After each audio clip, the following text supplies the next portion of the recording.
Hello, I'm here with Brian Udermann from the University of Wisconsin-La Crosse, and thank you, Brian, for joining us. You're welcome. So you're very involved with Sloan-C in many different avenues. You do lots with conferences and workshops in the Institute.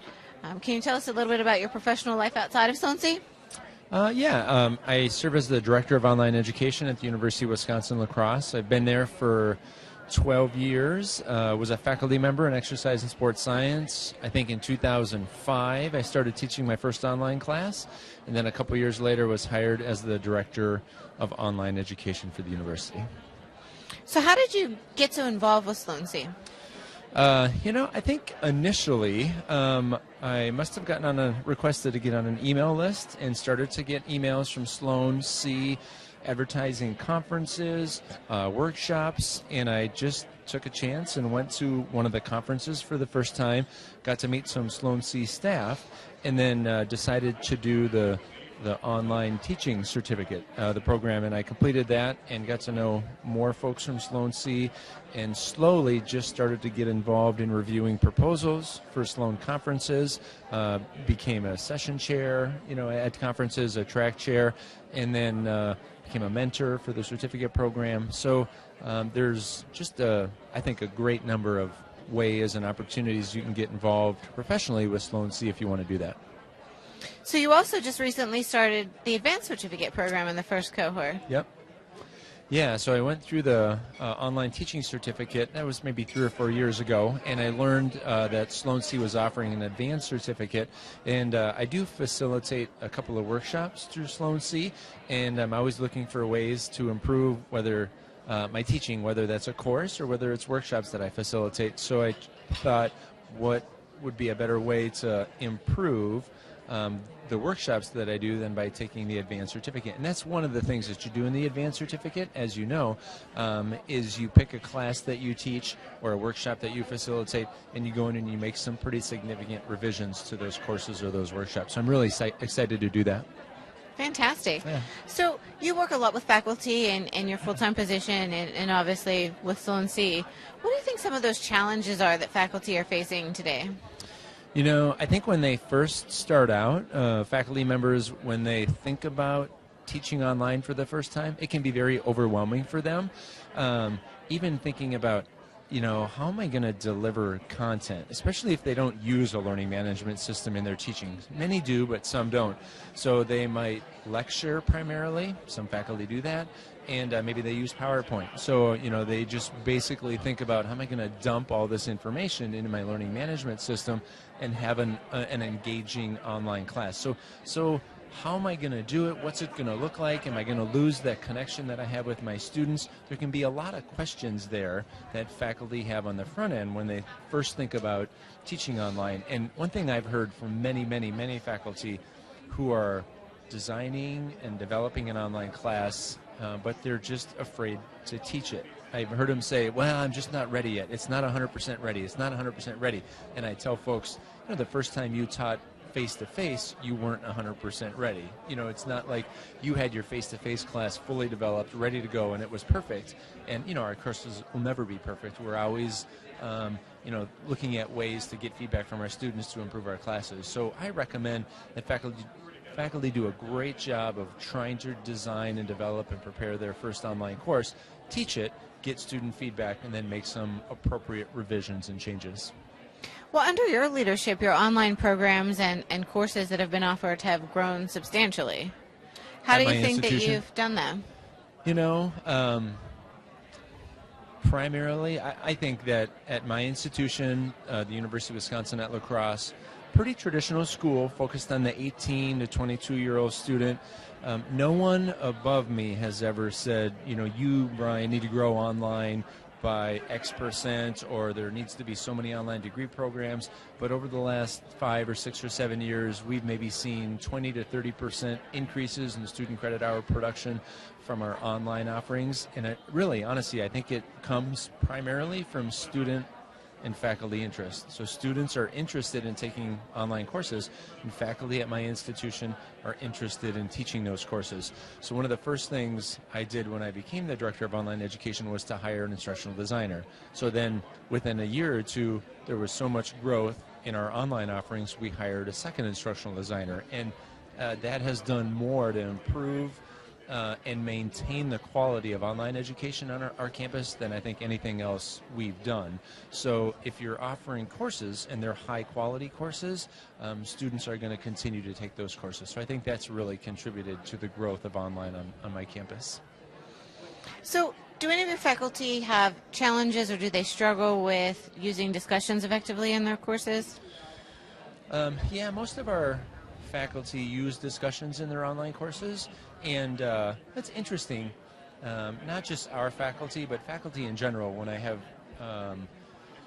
communications and interactions with faculty and talk about online discussions, one thing that comes up is they're often overwhelmed by reading the discussion posts, grading the discussion posts from students.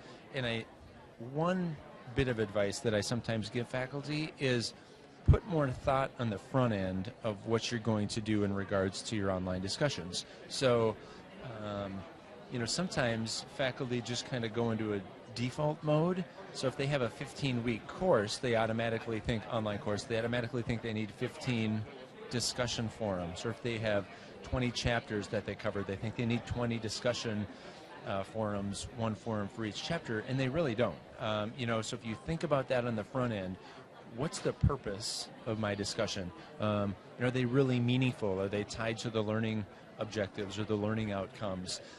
Because we survey our students, and our students actually give us some feedback and say, yeah, we don't always like the discussions because it's kind of like busy work.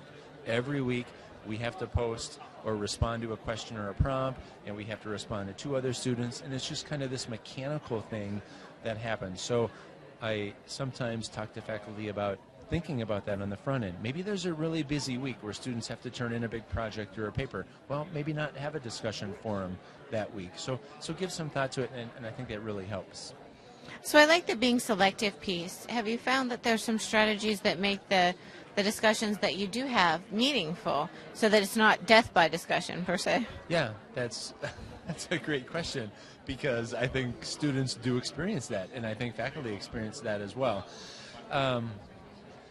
One thing that we've seen, especially from newer faculty newer to teaching online courses, is they will sometimes kind of go to the back of a chapter and grab a question and put that question in the discussion forum. And if you do that for 12 or 15 or 18 chapters, generally, honestly, that's pretty boring. Students find that boring. And most questions that faculty will use or a prompt might only have 1 or 2 answers. So now you have 20 students in a class or 30 students in a class, they're responding to a question or a prompt from a faculty member, and they're all saying the same thing. So now you have 30 students reading 29 other students' posts, and they say that, there's only 1 answer to the question. So it's boring. It really is, and the students find that to be busy work. So one thing we encourage our faculty to do is give some thought on making the questions or the prompts, what students are responding to in the discussion boards, more engaging and creative and interactive. So maybe the students watch a video and then they respond what they thought of certain parts of the video, or they actually go out and do some activity. Discussion forums and boards, they don't need to be limited to just responding to a simple question. There's a faculty member on my institution who has his students, online students, so they're all over the country. They have to attend, it's a criminal justice class, they have to attend an AA meeting. So they have to search out, find an AA chapter, find a sponsor, get permission to join, to go to a meeting, and then after the meeting, they come back into the discussion forum and they respond to some questions about their experience from actually going to the AA meeting. I find that pretty interesting. The professor could have simply asked those students, like, what do you think it would be like going to a meeting? And probably would have been kind of pretty boring responses. Anyway, he says that the responses and the discussions, the communications, the questions that students ask each other after they share their experiences, very rich, very meaningful, and he loves those types of activities. So there's lots of examples of, we don't have a lot of time, but I could give you many examples like that where faculty have students do some activity, come back into the discussion board, and then share their experiences, reflect on those activities, and it just makes for a more exciting, interactive, engaging, meaningful experience for the students than simply responding to a question or two. Right. So you have obviously lots of great strategies, and faculty oftentimes want to learn more about these things. And you do offer a discussions workshop at Sloan-C. Yep. Why do you think that someone might want to take a workshop, and what kind of benefits do you see if they would spend a week with you learning together? Yeah, I really enjoy facilitating the discussions workshop that Sloan-C offers. One of the reasons is we generally get a variety. We generally get a variety of faculty who come into the workshop. Some have no teaching experience whatsoever. Some have taught once or twice online, and some actually have 5 or 8 or 10 years of experience teaching online education and online courses. So one, I tend to learn many new things because I would say all of the workshops that Sloan offers, it's one of the things I've always enjoyed. People, in addition to the facilitators, the participants are always super willing to share their experiences. So maybe it's someone new starting out asking a question, and now you have 3 or 5 or 8 or 15 more experienced folks giving them advice. Well, maybe it's someone who has been teaching for 8 or 10 years, sharing the tips and the experiences, the strategies, the things that they've used in their online courses to have engaging and meaningful discussions. So, whether it's discussions or it doesn't matter what topic it is, workload, student engagement related to online courses, I do think the Sloan workshops are a great way to explore those topics. Fantastic. Well, thank you so much for spending time with us and giving us some great ideas and strategies to think about as we plan maybe our summer classes. Yeah, great. Thank you. It's been my pleasure. Thanks, Brian. Yep.